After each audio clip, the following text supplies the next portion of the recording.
ఎవరున్నారండి? ఎందుకు ఎమ్మెల్యే పదవికి రాజీనామా చేసిన కోమటిరెడ్డి వెంకటరెడ్డి ఉన్నాడు, లాబింగ్ చేసిన ఉత్తమ్ కుమార్ రెడ్డి ఉన్నాడు. లాబింగ్ ఉత్తమ్ కుమార్ రెడ్డి సమైక్యవాదేనండి. ఉత్తమ్ కుమార్ రెడ్డి పెద్ద తెలంగాణ కోసం పెద్ద కొట్లాడింది ఏం లేదు. అంతో ఇంతో కోమటిరెడ్డి ఆయన చేశాడు, కానీ వాళ్ళ బ్రదరు చేయలేదు. ఇప్పుడు నేనేమంటానంటే వాళ్ళకి పదవులు వస్తాయి, వాళ్ళ కాంట్రాక్టులు వస్తే సమైక్యవాదులు. కానీ చాలా పెద్దవాడు అది. రాష్ట్రం విడిపోయిన తర్వాత కూడా సమైక్యవాదులు అంటే ఇండైరెక్ట్గా మళ్ళీ రాష్ట్రం కలపడానికి ప్రయత్నం చేస్తున్నారు అన్న ఇండికేషన్స్ ఇస్తున్నారు మీరు. చాలా చాలా జరుగుతున్న పరిణామాలు అవే. చంద్రబాబు నాయుడు అక్కడ ముఖ్యమంత్రి అయ్యి ఇవాళ ఆయన శిష్యుడు ఇక్కడ ముఖ్యమంత్రి అయిన తర్వాత సమైక్యవాదము వ్యవహారంగా పోయినప్పుడు జగన్మోహన్ రెడ్డి ఉన్నప్పుడు వేరే ఆయన 2 కళ సిద్ధాంతం లేదు ఆయనది.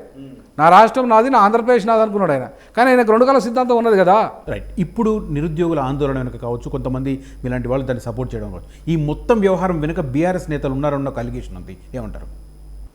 నాకైతే ఇప్పుడు బీఆర్ఎస్ నేతలు ఉన్నారని చెప్పేసి నేను అనుకోను. ఇప్పుడు రౌండ్ టేబుల్లో అశోక్ అంటే ఆయన కాంగ్రెస్ ఏజెంట్ అని చెప్పేసి బక్కా జడ్సన్ కానీ మిగతా వాళ్ళు కానీ ఆ ఓపెన్గా ఇచ్చిన ఎన్నికల్లో కూడా చెప్పిండ్రు ఆయన కాంగ్రెస్ ఏజెంటు, కాంగ్రెస్ని గెలిపాడు, తీర్మార్ మళ్ళీ నేను గెలిపేయడానికే వచ్చిండని చెప్పేసి.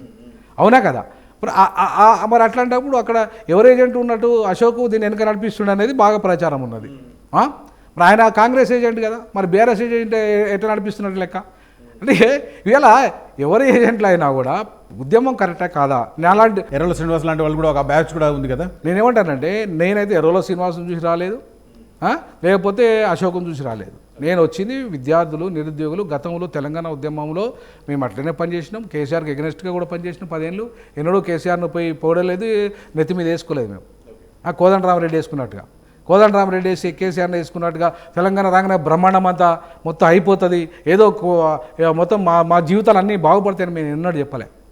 మేము చెప్పింది ఏంటంటే సుపరిపాలన, సామాజిక న్యాయము, సమగ్ర అభివృద్ధి కోసమే తెలంగాణను కోరుకున్నాం మేము. అది ఏవి జరగలే. సుపరిపాలన జరగలేదు, సామాజిక న్యాయం జరగలేదు, సమగ్ర అభివృద్ధి జరగలేదు. బాబాసాహెబ్ అంబేద్కర్ చిన్న రాష్ట్రాలు ఏర్పడి చిన్న కులాలకు తోడ్పాటు అన్నాడు ఆయన. అంటే చిన్న కులాలకు మాకు తోడ్పాటే రాలేదు, మాకు అధికారమే రాలేదు, మాకు అధికారంలో వాటా కూడా రాలేదు. మరి అట్లాంటప్పుడు చిన్న రాష్ట్రాల వాళ్ళు ఎవరు లాభపడ్డారు? సో కాబట్టి ఇవాళ స్పష్టంగా డిబేట్ జరగాల్సిన అవసరం ఉంది. ప్రత్యేక తెలంగాణ రాష్ట్రము ఉద్యమంలో ఎవరైతే బాధితులు ఉన్నారో వాళ్ళకి అధికారం ఎందులో వాటా రాలేదు? వాళ్ళకి అధికారంలో రాకపోయినా కనీసం ఉద్యోగాలలో వాటా రావాలి కదా. కనీసం ఉద్యోగాలు అదే కదా మన ఉద్యమకాలం మొత్తం చెప్పింది. నీళ్లు, నిధులు, నియామకాలు. నిధులు రాలే, కనీసం నియామకాలను జరగాలి కదా వీళ్ళకు. సో అది కూడా రాకపోతే ఇక ఉద్యమంలో వీళ్ళు ఎందుకంటే పార్టిసిపేట్ చేసి ఇప్పటికీ వీళ్ళ వయసు అంతా అయిపోతుంది. అటు ఒకవైపు ఉద్యమంలో పాల్గొని 10 ఏళ్ళు మళ్ళీ నీతో కొట్లాడి, మళ్ళీ ఇప్పుడు వచ్చిన తర్వాత మళ్ళీ నీతో కొట్లాడాలా? ఇక వాళ్ళు మొత్తం వయసు అంతా అయిపోయిన తర్వాత జీవితం అంతా పోరాటం చేయాలా? ఇవాళ ఎప్పుడు బాగుపడాలి, వాళ్ళకి ఎప్పుడు ఉద్యోగాలు రావాలి, వాళ్ళ కుటుంబాలు ఎప్పుడు పోషించుకోవాలి?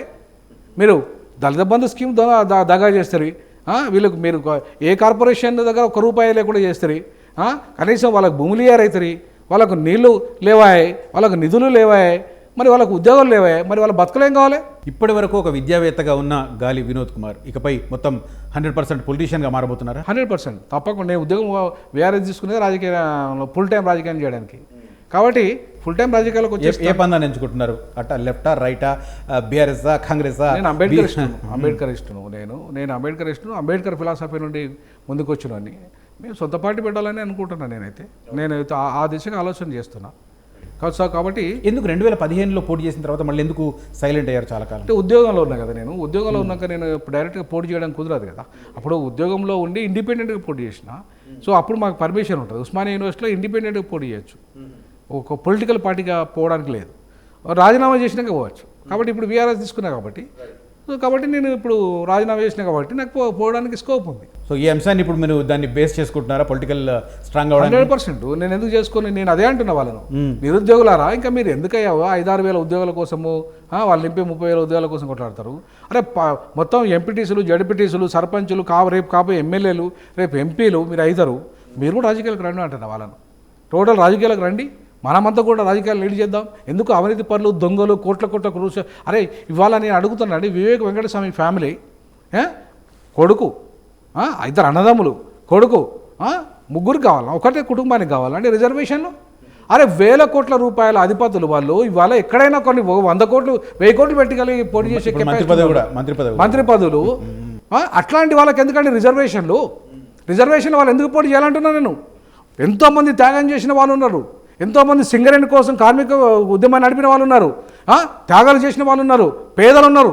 వాళ్ళ లీడర్షిప్ ఎదగకుండా ఇవాళ మీ యొక్క డబ్బులను సంపదను కాపాడుకోవడానికి రిజర్వేషన్ల సీట్లలో మీరు పోటీ చేస్తే ఇక పేదవాడు ఎప్పుడు పోటీ చేయాలి, చదువుకున్నవాడు ఎప్పుడు పోటీ చేయాలి? వాడు రావద్దా రాజకీయాలకి?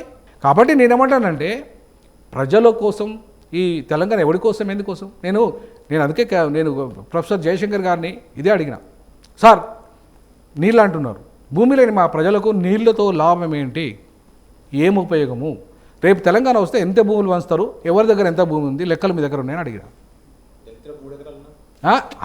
ఈయన ప్రభుత్వం ఇస్తా అన్నది, కానీ అది దళితులకు 3 ఎకరాల భూమి ఎప్పుడు వచ్చింది అంటే, నేను తెలంగాణ తొలి దళిత ఎజెండాను 2001 అందించిన కేసీఆర్ గారికి. అందరికంటే ముందు అందించింది వ్యక్తిని నేను. దాంట్లో దళిత ముఖ్యమంత్రి ఎజెండాను, దళితులకు 3 ఎకరాల ఎజెండాను ఇచ్చింది నేను. అర్థమైందా? సో మేము 21వ శతాబ్దానికి 21 పాయింట్స్లో తెలంగాణకు దళిత ఎజెండా రూపొందించి ఇచ్చిన దాంట్లోకి వెళ్ళి కాపీ కొట్టిన కేసీఆర్ దాన్ని అమలు చేశాడా? ఎందుకు అడగలేదు కేసీఆర్? మరి 100కు 150% అడిగినామండి. మీకు తెలియదు, మేము ఇదే కోదండరామరెడ్డి ఆయన చుట్టూ సంకల చుట్టూ తిరుగుకుంటా ఉండి రెడ్డి ముఖ్యమంత్రి చేయకపోతే బయటకు వచ్చిండు ఆయన. కానీ మేము మొదటి నుండి మాట్లాడినాము, ఈ అంశాలనే మాట్లాడినాము, ఇప్పటికీ మాట్లాడుతున్నాము. రేవంత్ రెడ్డి విషయం ముఖ్యమంత్రి అయినప్పుడు కూడా మాట్లాడినా నేను. అసలైన తొలి వెలుగు. ఫాలో వాట్సాప్ @తొలి వెలుగు official.